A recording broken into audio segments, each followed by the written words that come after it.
Alhamdulillah, Alhamdulillahil wahidil qahharil azimil jabbar. Ahmaduhu subhanahu wa ta'ala ana al-laili wa atrafan nahar, wa atubu ilaihi qabla inqida'il a'mar, wa asyhadu an la ilaha illallah wahidul qahhar, wa asyhadu anna sayyidana wa nabiyyana Muhammadan abduhu wa rasuluhul mustafal muhtar. Allahumma salli wa sallim wa barik ala hadzal nabiyil karim sayyidina Muhammad wa ala alihi wa sahbihi wa sallam tasliman katsira. Amma ba'd, fa ya ibadallah, usikum wa iyaya bi taqwallahi faqad fazal muttaqun. Hadirin sidang Jumat yang berbahagia, pada kesempatan khutbah Jumat kali ini, khatib akan mengangkat tema mengenai strategi perang Nabi yang sering disalahpahami oleh kalangan sejarawan dan terlebih lagi oleh kalangan orientalis yang kerap menuduh Nabi memainkan strategi untuk kepentingan diri sendiri. Salah satu strategi yang kerap digunakan Nabi dalam menghadapi berbagai situasi dan ancaman ialah mundur selangkah untuk maju 1000 langkah. Dalam banyak kasus Nabi melakukan strategi demikian. Misalnya Nabi beberapa kali memilih langkah hijrah, mengungsi ke suatu tempat untuk mendinginkan situasi atau untuk menyusun taktik dan strategi baru.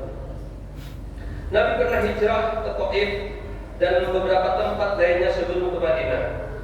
Beliau meninggalkan sahabat-sahabatnya, kemudian bersembunyi di gua Thawr bersama Abu Bakar.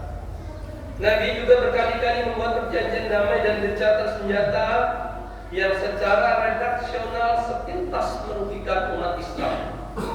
Namun langkah-langkah tersebut hanya merupakan strategi untuk meraih kemenangan yang lebih besar dan permanen. Pada akhirnya, keseluruhan perjuangan Nabi, dari mulai diplomasi damai, hijrah, jihad, berhasil dengan menakjubkan. Allah berfirman dalam surat Al-Baqarah ayat 218, Innal ladzina amanu wal ladzina hajaru wa jahadu fi sabilillah ulaika yarjuna rahmatallah wallahu ghafurur rahim.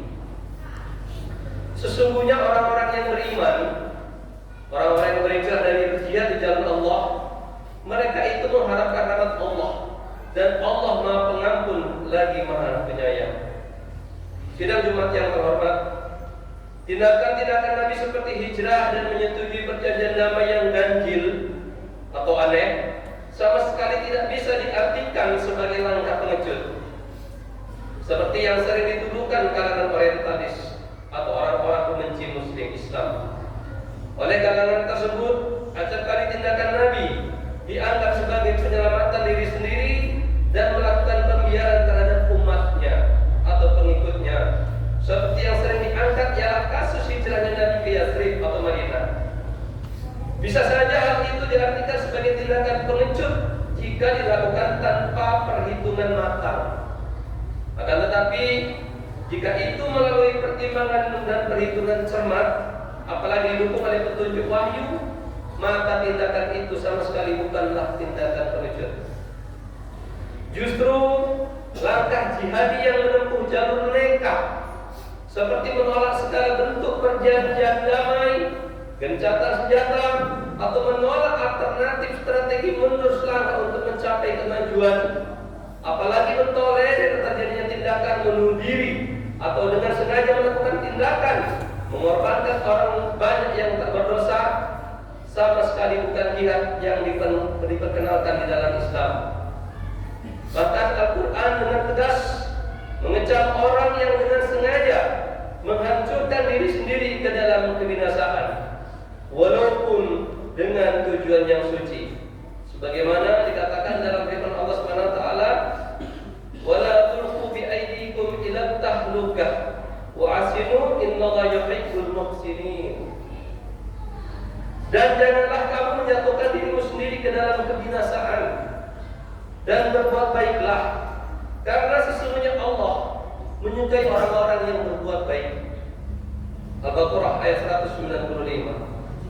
Tindakan bom bunuh diri yang nyata-nyata, mengorbankan diri sendiri, sama sekali tidak pernah dicontohkan Nabi dan para sahabatnya di dalam melaksanakan jihad. Lagi pula, hakikat jihad itu sesungguhnya untuk menghidupkan orang, bukannya untuk mematikan orang, apalagi orang-orang yang tak berdosa. Harus selalu diingat bahwa jihad yang diperkenalkan Nabi ialah jihad yang mengintegrasikan antara ijtihad dan mujahadah. Ijtihad ialah perjuangan untuk menyelesaikan persoalan melalui akal dan pikiran yang sehat dan objektif.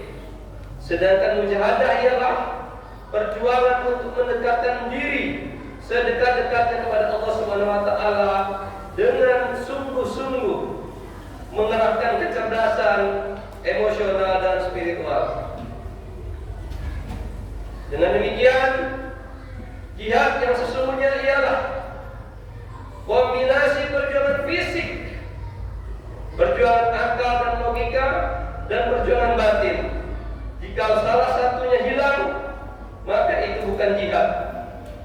Orang-orang yang sudah menggunakan ketiga unsur tersebut lalu menjadi korban di medan jihad, maka itulah disebut syuhada, bentuk jamak dari syahid, yang berarti orang yang mati syahid.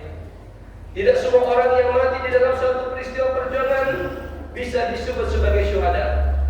Para pahlawan yang dikeluhkan dan menjadi simbol perjuangan dalam buku-buku sejarah belum tentu keseluruhannya bisa disebut syuhada. Meskipun harapan kita sebagai generasi pelanjut memang seperti itu. Allah SWT memiliki kriteria sendiri tentang jihad sebagaimana disebutkan di atas. Kita tidak boleh dengan begitu gampang menggunakan tema jihad untuk mengorbankan diri sendiri atau orang lain atau kepentingan politik praktis yang sifatnya sementara. Barakallahu li wa lakum fil Qur'anil azim wa nafa'ani wa iyyakum bima fihi minal ayati wa zikril hakim wa taqabbal minni wa minkum tilawatahu innahu was-sami'ul 'alim.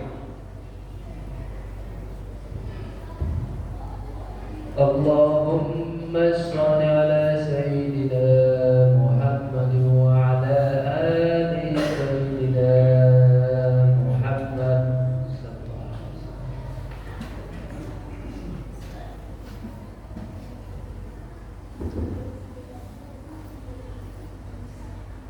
Alhamdulillah, alhamdulillahilladzi ja'ala yawmal jum'ati afdala ayyamil usbu' واختصه بساعة الدعاء فيها مجاب مسموع. أشهد أن لا إله إلا الله وحده لا شريك له شهادة متحوية على كمال الإخلاص والخضوع. وأشهد أن سيدنا محمدا عبده ورسوله صاحب المقام المحمود وذكر المرفوع. اللهم صل على سيدنا محمد وعلى آله وصحبه ذوي الزهد والخشوع.